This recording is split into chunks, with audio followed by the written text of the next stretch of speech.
Assalamu alaikum warahmatullahi wabarakatuh. Barkanku da sake kasancewa da mu a cikin wannan YouTube channel ta mai suna Koyon Kwamfuta da Hausa. To insha Allah yau za mu yi wani project ne wanda zai ba ku mamaki yadda za ka yi creating din abu kamar login wanda sai mutum ya sa password sannan zai shiga. Misali kana so ka dan saka password din da dole sai mutum ya saka shi a cikin application ɗinka sannan zai access da ita. Misali kana so ka saka wani password ila ko wani document ne naka za kana so ka sa mai password to kana so kamar shi ina application ta yadda ko mutum a ce ya zo dole sai ya cire wannan password din sannan zai shiga. To yau insha Allah za mu yi bayanin sa a cikin wannan application, a cikin wannan tutorial din da zamu kenan. Za ka shigo na Sketchware, gashi na line is nan, gashi na Sketchware ta shi application da amfani da ita kamar yadda muka bayanin yadda za a dauko tun a bidiyo na farko na wannan tutorial din. Yanzu za ka shiga application din.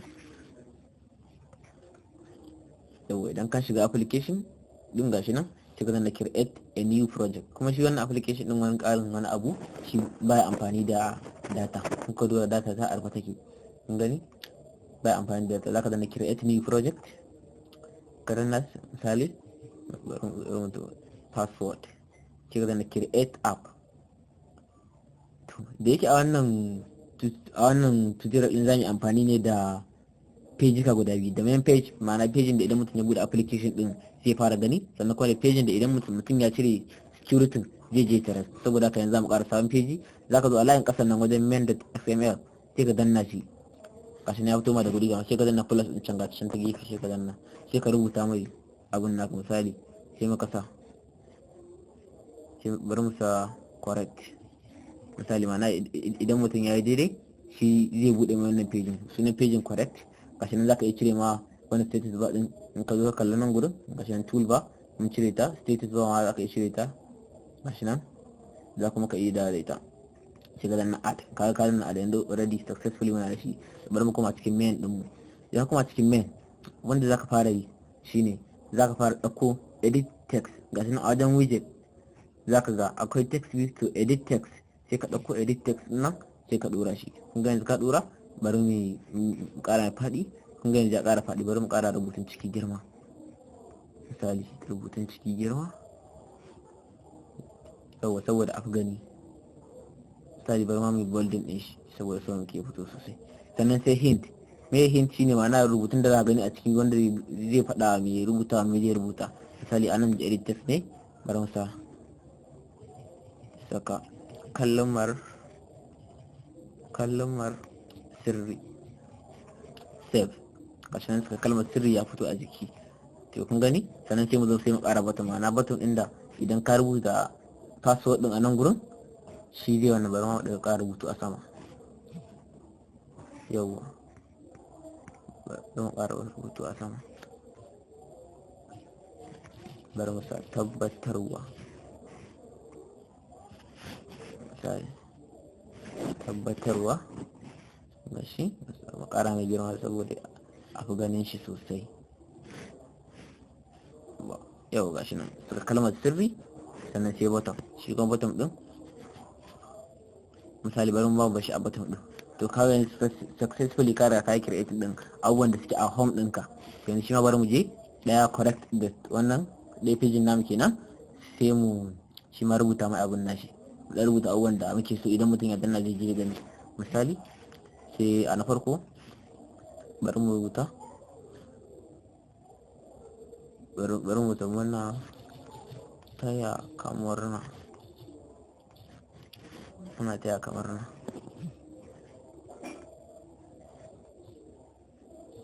Mun gode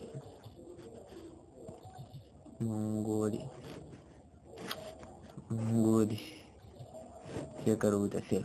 Idan kai saving to wannan shine idan mutum ya cire security shi zai wannan abun zai gani. To yanzu zaka iya fita ka koma main ɗinka saboda abin da zamu yi a nan. Sannan yanzu alliance wannan zaka ja gefe na abun da za ga da event, sai ka jan gefe za ga da component, sai ka danna plus din nan mai alamar janna, sai ka danna ni intent din abun farko, sai ka bashi suna koma menene zaka yi kowace letter ce ko rubutu, sai ka danna add. Kaga yanzu ga shan ni bulaka bin add. Yawwa sai ka dawo kan abun naka, sai ka danna wannan button din. In ka danna za ka sai ka zo align da ya fito din nan yanzu akwai basic, akwai recent, akwai event. Sai ka danna event. ga on click nan sai ka danna, ma'ana idan an danna shi mai zai to anan ne zaka coding din, ma'ana yadda zaka gaya wa cewa idan mutum ya rubuta su kalmomi a samanta to sai abin ya bude, idan kowa dai wani ba ga abin da zai rubuta mai. Saboda haka yanzu zami zaka danna wannan alama abin kuma nan na kasa, sai ka zo wajen control gashi na variable list control, sai ka danna control gashi nan, sai ka zo na kasa mai abu ukun nan sai ka jawo sai ka dora shi a nan gurin, kun gani. sai ka zo mass din nan, ba mass ba kai, ba biyu ba, yau operator. Idan ka zo operator za ka zo sai ka zo nan gurin ga wannan wanda aka yi alamar dan abu aka sa equal, sai ka jawo shi dan na sashi za ku gani gashi nan kaza is equal to kaza, kun gani. Idan ka dora wannan a jikin nan gurin, kun ga ai daidai gurin. Idan ma misali ka kalla misali wurin goyi, in ka kalli da dan space nan gurin if ga dan space nan ai abu ne yayi kama abu mai guda shida, to kaga irin wannan ne kenan me na kusa da content na amma me equals. If abin da yake ana gurin equal to nan gurin to sai wani abu, to yanzu shi ma za mu bayani shi. Sai ka zo biyu din nan, in ka zo biyu sai ka zo ga wani waje an saka text view get text, in ka jawo text view get text gashi na text view get text, ma'ana me abin da ke a text view shi yanzu zamu dora text view din gashi ne edit text, kun gan shi edit text, to shi zamu fara dora edit text. Abin da ke a edit text is equal to, sai ka rubuta password din da kake so mutum ya rubuta, misali sai ka rubuta 1 2 3 4 misali 5 1 2 3 4 5. Idan mutum ya rubuta 1 2 3 4 5 a jikin wannan edit text din na namu, misali bari mu ko annamu ku, idan mutum ya rubuta 1 2 3 4 5 a wannan edit text din namu, to sai me gashi nan, to yanzu kai mun ce idan mutum ya danna 1 2 3 4 5 to me zai yi gashi nan if text view gashi nan edit text get text equal to 1 2 3 4 5 then ma'ana me sai me zai yanzu. To yanzu kuma sai ka kara yadda zai bude wancan shafin, sai ka zo ka rubuta wannan abubuwan wanda suke bibiyar tutorial din mu. Mun yi bayanin yadda za ka linkin din page daga page zuwa page, za ka zo ka bude already intent ɗinka dama sai ka rubuta shi gashi nan. Sai ka zo touch screen, wanda screen ne a kun ga correct ne, so muke idan mutum ya danna button ya je correct activity sai ka danna correct gashi nan, kun ga yanzu ka rubuta. To idan kuma mutum kawai ba daidai rubuta 1 2 3 4 5 din nan ba, me zai fito mai gashi nan shine L, ma'ana to me zai fito sai mu sa toss, da ma'ana ne kamar rubutun da zai fito misali a ƙasa na misali baka daidai ko wani abu ko try again ko wai misali sai mu sa ba dai ba a sake gwadawa sai ka save. To kun ga wannan shine code din mu na yanda gashin da farko when button one click gashin alayin farko, if text view gashin idan text view din edit text kenan ya tabbatar da cewa 1 2 3 4 5 ne, then sai abin ya je wannan correct activity din. Else idan kuma ba haka bane ba sai rubuta ne ba daidai ba a sake gwada. To sai ka danna ba ka fita kenan. To yanzu da abin da zamu kara mun riga mun kara, yanzu abin da ya rage sai mu running din application din mu. Daga danna run button gashi na alayin kas, yanzu zaka jira har sai ya gama, gashi nan yana yi. kun ga wannan ba kawai just dan code din da zaka dan mitsitsi ne, amma kuma za ka tashi application ba sai ka je kana ta rubuce ba. Wannan shine hanyar da zaka yi application a cikin sauki. Gashi nan dai yana yi, yawa in zai gama, yawa application din ya gama. Gashi nan password sunan shi dama, sai ka danna install.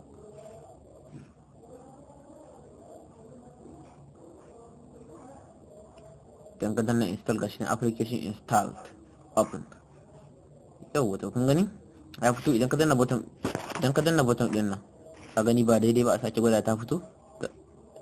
Kun gani idan misali sai na rubuta 1 2 3 4 5 6 ka gani ba daidai ba a sake gwada, amma kana saka 1 2 3 4 5 kana danna button ka gani ya bude muna taya kabar na mun gode.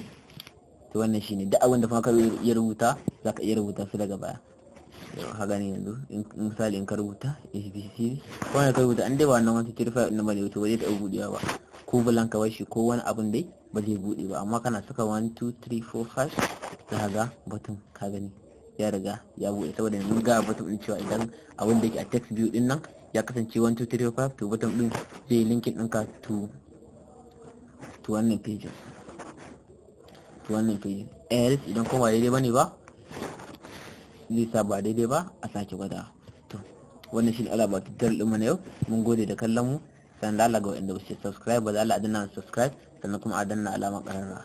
Mun gode.